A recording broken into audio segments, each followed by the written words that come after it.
ഈ ഫ്രൂട്ട് നിങ്ങളാരെങ്കിലും മുമ്പ് കണ്ടിട്ടുണ്ടോ? എന്തായാലും ഞങ്ങൾ കണ്ടിട്ടുമില്ല, കഴിച്ചിട്ടുമില്ല. ഇന്ന് ഫ്രൂട്ട് സ്റ്റോളിൽ പോയപ്പോൾ ഈ ഒരു ഐറ്റം അവിടെ ഇരിക്കുന്നത് കണ്ടു. കാണാൻ നല്ല ലുക്കുള്ളതുകൊണ്ട് തന്നെ ഒന്നും നോക്കാതെ അങ്ങ് വാങ്ങിച്ചു. അപ്പോൾ ഇതിൻ്റെ പേര് ഗാഗ് ഫ്രൂട്ട് അഥവാ സൂപ്പർ ഫ്രൂട്ട് എന്നാണ് പറയാറ്. ഭയങ്കര ഹെൽത്ത് ബെനിഫിറ്റ്സ് ഒക്കെ ഉള്ള ഫ്രൂട്ടാണെന്നാണ് ഗൂഗിൾ പറയുന്നത്. മെയിൻലി വിയറ്റ്നാം, തായ്ലൻഡ് ഇവിടെയൊക്കെയാണ് ഇതിൻ്റെ ഒറിജിൻ. എന്തായാലും നമ്മുടെ നാട്ടിൽ ഭയങ്കര റെയറാണ്. അതുകൊണ്ട് തന്നെ നല്ല റേറ്റും ആയിരുന്നു. കിലോ 400 ആണ് ഇന്നിപ്പോൾ മാർക്കറ്റിലെ റേറ്റ്.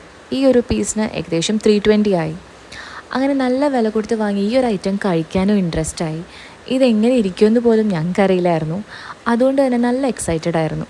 അങ്ങനെ ഞങ്ങൾ കട്ട് ചെയ്തു. ഈ കാണുന്ന പോലെ കുറേ സീഡ്സ് ആണ്, surrounded by a red flesh. കാണാൻ നല്ല ടെംപ്റ്റിംഗ് ആയിരുന്നെങ്കിലും കഴിക്കാൻ ഒട്ടും കൊള്ളൂലായിരുന്നു. ഞാൻ കഴിച്ചതിൽ വെച്ച് ഒട്ടും വികാരമില്ലാത്ത ഫ്രൂട്ടായി ഞാൻ കൺസിഡർ ചെയ്യുന്നത് ഡ്രാഗൺ ഫ്രൂട്ടാണ്. ബട്ട് ഇത് കഴിച്ചു കഴിഞ്ഞപ്പോൾ തൊട്ട് ആ അഭിപ്രായം അങ്ങ് മാറിക്കിട്ടി. ഒട്ടും പറ്റാതായപ്പോൾ ഇത് ജ്യൂസ് അടിച്ചാലോ എന്ന് ആലോചിച്ചു. അങ്ങനെ അതിന് ചുറ്റിനും കാണുന്ന യെല്ലോ പൾപ്പും ലെമണും ഒക്കെ ആയിട്ട് ജ്യൂസ് അടിച്ചു. അതും വൺ ഫ്ലോ. ആകെ ഇഷ്ടമായത് ഈ സീഡാണ്. കാണാൻ നല്ല രസമുണ്ടായിരുന്നു. അപ്പോൾ നിങ്ങൾ ആർക്കെങ്കിലും ഈ ഫ്രൂട്ട് കഴിച്ചിട്ടുണ്ടോ? ഉണ്ടെങ്കിൽ നിങ്ങളുടെ അഭിപ്രായം ഒന്ന് പറയണേ. അപ്പോൾ ഇത്രയേ ഉള്ളൂ. ടാറ്റാ.